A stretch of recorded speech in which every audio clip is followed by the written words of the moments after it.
Hello, patrons. I mentioned in my post on character creation using the Tarot de Marseille that I would do a couple more because they're fun. And I think it can be useful to have real examples of ways of reading cards, and I don't want to really read about real things.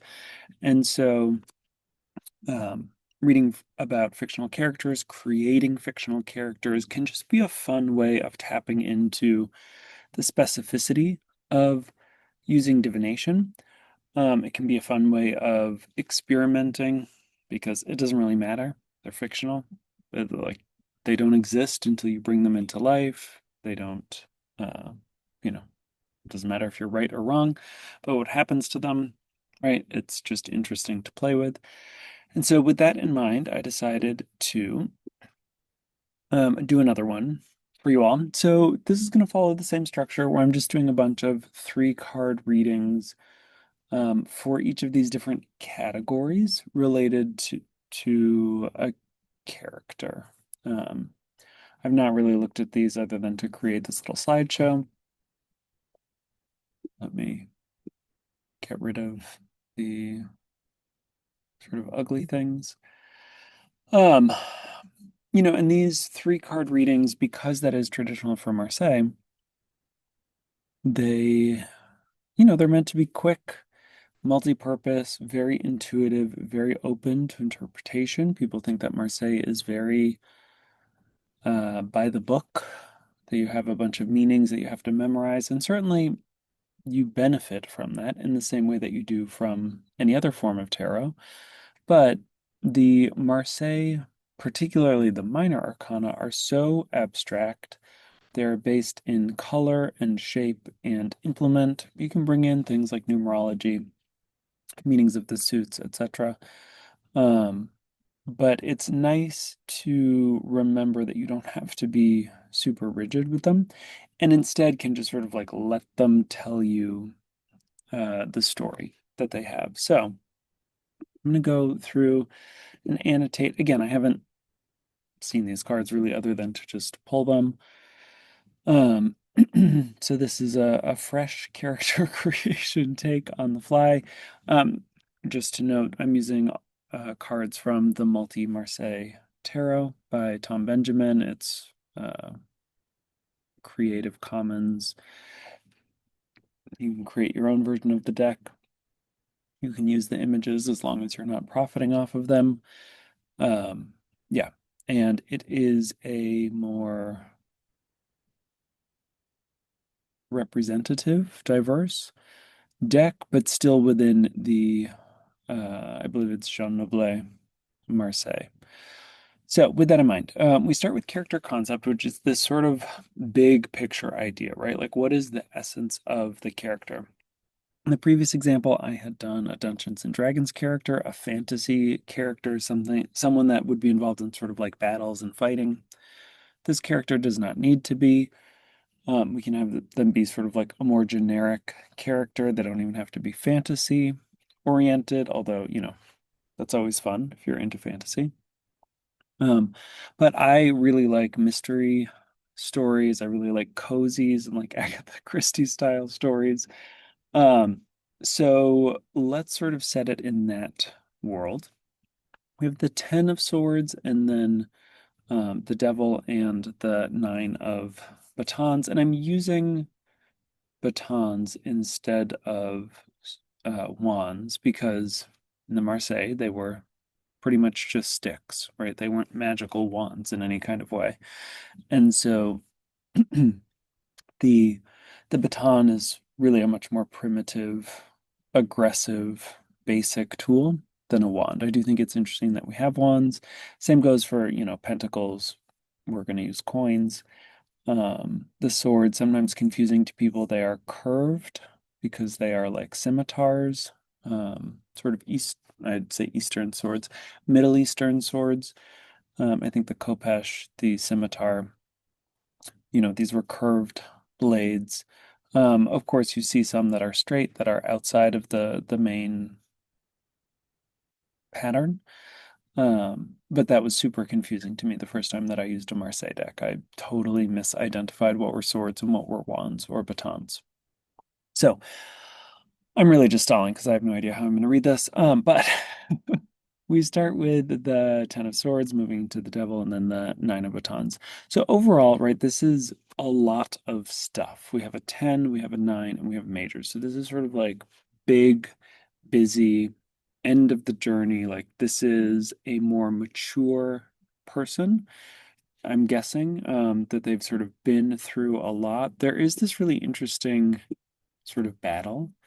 The like red lightsaber, blue lightsaber, I guess, is that's the other one in Star Wars. I'm not all that well versed in Star Wars, right? But this idea of like two opposing forces within this kind of basket weave of other sorts. And so there's something really like the culmination of this battle of opposing sides, really being sort of like a final stand. Then we have the devil, right? Looks like some sort of enslavement, some sort of like the victors, to the victors go the spoils. And then we're left with the Nine of Batons, which feels, anytime you have an odd number with these swords and batons, they tend to have this sort of central vertical obstruction element that feels like it's really standing out in some way. And so for me, this like visual of the thing that stands out, it sort of reflects the devil to me. I mean, there's a kind of symmetry um, to the devil and the Nine of Batons, right? Just in the sort of visual shape of it. And so I'm going to say that these are sort of similar things. And this person who has sort of been through a lot of battle, a lot of situations. So in the case of like an Agatha Christie novel, like maybe this is sort of like a military person, right? A retiree, a retired general kind of figure. That's someone who would be in a novel like that. Right. He was probably a colonizer. So someone from, you know, the India armies and expeditions, you know, but he's recognized, I think, with that maturity and wisdom, sort of his role in that, right? And so he's a little bit standing against uh yeah, he's sort of standing against who he used to be, right? I said, oh, this is sort of him, and which links him to the devil, right? This kind of standout, but it is against and in contrast to others like him, right? So he's sort of a reformed colonial officer. Could be interesting. Provides a different take, makes that world seem a little bit more relevant to modern reality, a little less problematic. How do I go to the next slide? Okay, there we go. All right, so then in terms of a game, right, like a role-playing game, you would talk about a character build. So like, are they a fighter? Are they a healer? Are they a wizard? Are they a rogue? Right? Like that sort of stuff. What do they do in battle, or what do they do for their party? When you're not talking about a game, you could be thinking about character function, character role. And so I thought, let's do character build, but really, how do they function within their sort of social group or within their village? If we're talking about like an Agatha Christie cozy murder mystery, um, what is their, what is their function in society? In this case, I said this is a retired officer, retired general type. Um, I look at the Six of Coins and Eight of Coins, right? Very practical. Um, the Six of Coins, generally sort of like a good card, harmonious, circular in some ways. And then it gets like very neat and tidy and sort of regimented in the Eight of Coins. So to me, this feels like someone who, whether they intend to or not, I sort of feel like they have the best intentions, but they actually sort of ruin things. um, by making them more sort of regimented and strict. That said, they have this real desire to like do the right thing. So I'm thinking in terms of temperance as one of the virtues, one of the like Christian virtues, which would have been the essence of it, that card in Marseille. Very much in line with moderation, with sort of understanding divine timing, with not trying to be above oneself, right? Like not so much the esoteric Sagittarius alchemy kinds of associations that I have with temperance more normally. So this doesn't feel quite like a healer.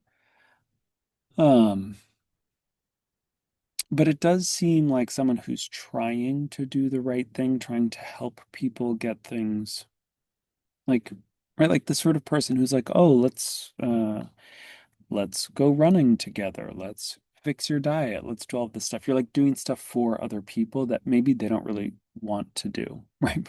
But you believe that it's in their best interest, and so you sort of try to force it. And that's very much the idea that I get from these cards. So it's a little bit of a negative, right? But they feel like they're reformed, and so they have this mission to help other people. And he just has way too much time on his hands. He's a pensioner, probably, right? Just he's going to end up being a busybody. That's why he's in this murder mystery, right? And so he's the sort of person who like just tries to help a little bit too much and is like too controlling. Um, So then we have character skills. So in something again like Dungeons and Dragons or Pathfinder, these would be like literal skills on your chart. You're rolling dice, you're adding numbers, that sort of stuff. In this case, if we're talking about a novel, maybe this is strengths that they bring. Again, I have not looked at these. Um, but taking the sort of like the person who's trying to like be really good and help other people be good, whoever's defining that good, perhaps a very sort of Christian virtue, Protestant ethic. Like they're probably really good at saving, really good at managing money with all of these coins. They are pretty organized, right? We have this nice organization of the eight swords, nothing sort of standing out. But we also have this lovely little flower in the middle, and it looks really protected to me. So in the Eight of Swords and Rider Waite, we might think of this as self-sabotage, self-limiting, but in this case, it feels like a gardener. It feels like someone who's able to sort of take care of their home front, um, which certainly fits in with what I've said about the character otherwise. And if we bring in the Ten of Coins and sort of the Ten of Coins being such a familial card for those of us who do the Rider interpretations, right? All of those coins together, just sort of like it feels like community, right? Like everyone's sort of in their own little silo, but they are all connected. Um, this is almost like a top down, right, of the village. And you can see, okay, everybody's there. They're in their own little world. Some people are more connected than others. But it has this real community feel to me as well. And so Um, this is someone who's really looking out for protecting their community and helping it grow, wanting maybe to invest in it, but doing it in a really sort of spendthrifty, no, the opposite of spendthrift, prudent kind of way. And then we have this valet of swords. Um, yeah, so for this, this sort of youthful energy. I mean, I would really associate this person themselves with the King of Swords, right? Like a retired military general, um, or a colonial officer. So who is this? Oh, I think that, right, like because this is youthfulness, right? This is a strength of theirs. I think they probably have the energy and physical capacity of a much younger man. Um, And also, they're very invested in sort of like helping the next generation. So I could see some sort of like funny because I always lean on comedy.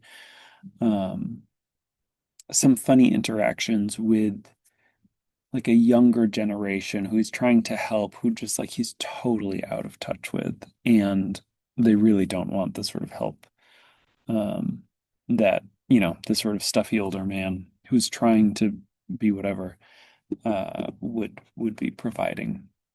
That said, because this is a strength and not just like a detail, I think he probably does get through to sort of like one kid in particular. And if we're thinking of like a cozy mystery, you usually have the detective and their sidekick.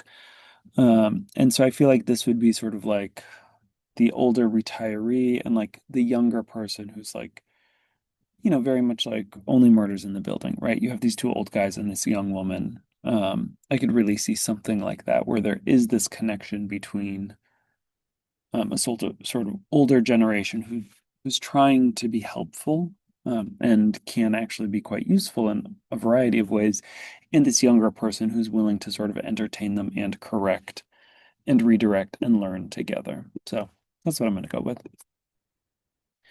As far as their background, we have the lover, we have the Five of Swords, the Five Swords, and then the Queen of Wands. Um, and this to me, so the background as opposed to like a concept, because if you remember from the concept, right, like this was really where I got that idea of the retired general who is trying to, I don't know, be better than his peers, try to be reformed in some way from that colonial project. And background is different in that even though their concept is probably, or at least in the two examples that I've done, has been highly informed by their history, this is more specific to like maybe more distant past, um, more like childhood as opposed to their adult career ending in the case of this character. And so here we have the lover, the Five of Swords, and the Queen of Batons. And one of the things with the Marseille is that you see a man choosing between two women typically, one of whom is sometimes seen as his mother, not another lover. Right? So, like, is he going to do the dutiful thing or is he going to follow his heart? Um, and here we have the Queen of Wands, who is, you know, a very sort of charismatic person. She's going to be typically in the system of Marseille, she's going to be more working class, right? So a really charismatic working class woman of note among her sort of social group. Um, like it feels like, I feel like she maybe originally when I first pulled these cards, I sort of imagined her like bonking him on the head, like that was his mom, right? Like, don't do this. Do what's right for your family, sort of follow duty. Now I kind of get the impression, looking at the cards again, that she's kind of like the one that got away. Um, and maybe because he did listen to his mother, she sort of did bonk him on the head and say, like, do the family duty, do the family proud. He never had this relationship with this woman who was maybe sort of beneath him according to his family. Right. I mean, he's got money. We've seen him with coins. We've seen him with swords. Um, he did say, like, he is, that central baton and the Nine of Batons. So maybe there is like a military connection here as well. Maybe a woman that he met in the service. Um, that, you know, the timing wasn't right, or he thought it was inappropriate, or she was out of his league in sort of like an official capacity, even if in sort of polite society she would have been beneath him. Um, sort of dancing around this Five of Swords in the middle. And again, you have that central element that stands out in contrast to this sort of enmeshing um, enmeshing circle. To me, it really feels like wanting to break through chains, um, right? Of like breaking through expectations, breaking through what would be maybe more appropriate boundaries. So maybe he and the Queen of Batons, like they go on a date, they try to make it work, and like she's just too much for him. Like she is fiery. He has not appeared as royalty yet. He will in the appearance. But at this point in his background, like this feels very much like wanting to prove himself, wanting to do the right thing, but also wanting to sort of follow his heart, having these sort of mixed reasons for failure. It wasn't appropriate for his family. She was sort of too much for him in a variety of ways, and it wasn't sort of like right socially. And yeah, there was this real desire to break out of those confines, but I don't really get the sense that he did. Right? Like it doesn't really look like the Five of Swords gets breaks through those boundaries, does it? So this is sort of playing out in the background. It's not really part of his story anywhere else, but it does provide some hooks as far as like, oh, how does he approach relationships? What kind of regrets does he have about marriage? Maybe he ended up marrying someone else. Maybe he, maybe the like, younger sidekick is the child of this woman who died before, like she got married. Um, and I'm trying to think like, oh, would they have, maybe she was a single mother. Um, no, but I think, she's just no longer in the picture or she died or maybe she's ill or something. And so he's trying to connect to her through her daughter, her son, whoever, whatever sort of like the least creepy thing, because that's not what we're going for here. So then, just turning to appearances is something that I honestly don't care that much about in a book. It's much more of a role-playing game thing that I think character appearance is interesting because it's often a visual medium. Um, or you'll have like little tokens for your characters at the bare minimum.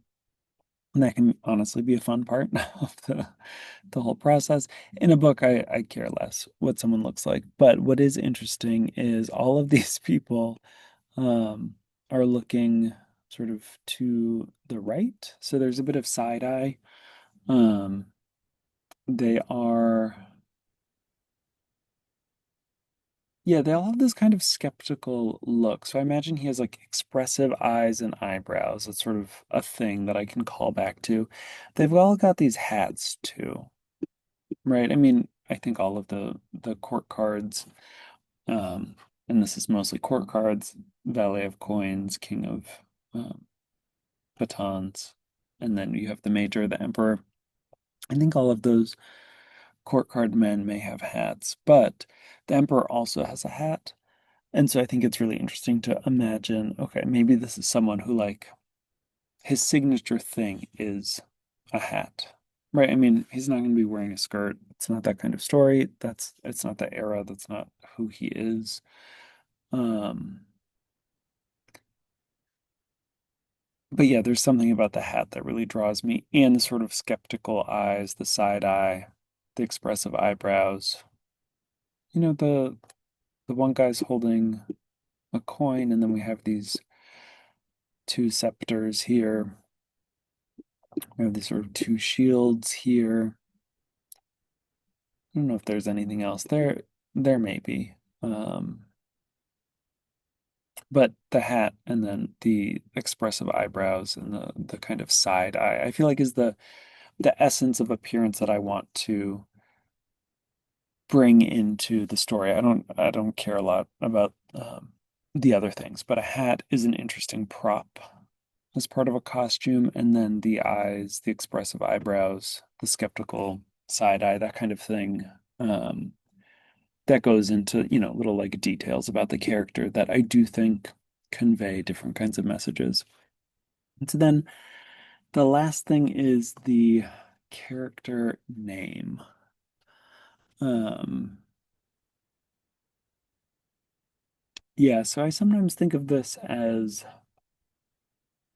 like first name and then the two parts of the last name. That isn't necessarily the case. Like I really like the idea that X is his middle initial. That kind of makes him sound like he's trying to be a badass or like a spy or something. Um, I mean, with Judgment as the last card, I think it would be really easy to have Judge as a last name. Um, Seeing if there's anything that's sort of like standing out to me.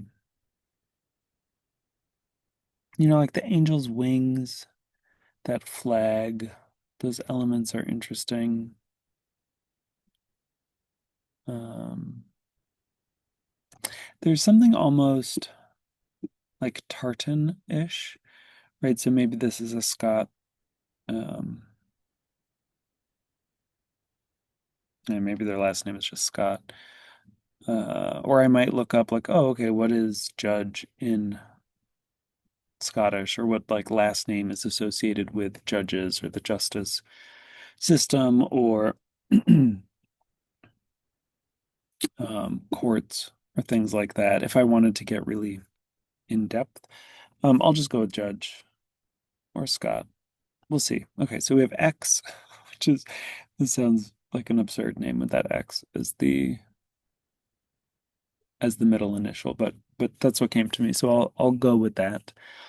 Okay, we have these 7 cups. I see in the here like a U, right? And so I'm getting this name of like Ulysses, which is a very like what a dramatic name, Ulysses X Judge, Ulysses X Scott. It's a sort of preposterous name. I'm thinking like Xavier, because it's the X that I know most from X-Men, Professor Xavier. Oh, but it could be like a cross. So, I'm actually going to go with Saint Croix for this combination. I was talking about, like, I was really interested in this cross, the angel, this X. Yeah, for whatever reason, I'm just feeling Saint Croix, which ends with an X, um, and is a last name. There is an X-Men character with that last name. I think it's Mona or Monica or something. Um, she's super powerful. Okay, so then the 7 cups, what's going on here? I said Ulysses St. Croix. Yeah, I mean, I feel like that is an appropriately absurd sort of colonial officer, Agatha Christie style um, name, like a very, very appropriate for the genre and for poking a little bit of fun at the genre. Like it's such an outdated Ulysses is such an outdated name. Um, that it adds to that layer of like he's a little bit out of touch, he's a little bit overly stuffy, a little bit too self-important, maybe. Um, and so that like bossy, nosy neighbor, controlling, trying to like do everything for everyone, that feels right. So yeah, that's where I'm gonna end with it. Okay, so we have Ulysses St. Croix who likes to wear a hat. He's got sort of expressive eyebrows, has a lot of skeptical side eye, which makes him look younger or feel younger, maybe than a lot of his other characteristics. It's got this sort of weird backstory around this woman that got away and that he never sort of was able to have the relationship with that he hoped to have. And that creates some messy possibilities for, hooks in the future. Um, really good at sort of money management, investment. He's a pensioner. He has this like old military money, perhaps. Very concerned about his community, protecting it, investing in it. A little bit old-fashioned and overly protective, perhaps, but he's able to really connect with this one younger person who is equally able to help him. I think I would, now having done this, if I were actually writing a story like this, I would be very intrigued by who this younger figure is. Maybe the child of the Queen of Batons, but I mean, they're a different suit, so that would just be very strange if that were true, but he may sort of be treating this person like a potential ward or surrogate child. And there may be sort of like, maybe they look similar to the Queen of Batons, as if they could have been their child rather than their little literal one. His function within his group is really to sort of like get things in order, or among his neighbors, let's say, is sort of like be overly organized, sort of overly regimented in things, trying to do the best for everyone. He's actually good at like helping them invest. So he goes from 6 coins to 8 coins, but like, it requires some austerity that most people don't actually enjoy.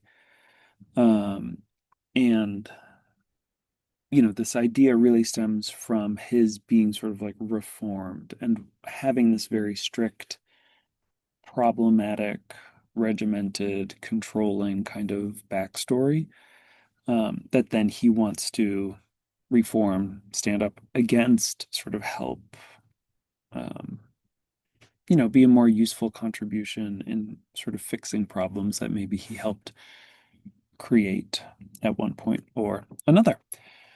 So that is an example of creating a character with a different set of visuals. These are much more traditional in the sense that there's not a lot of elaboration or extra decoration or, different coloring as in the Pip Speak, which is what I used last time.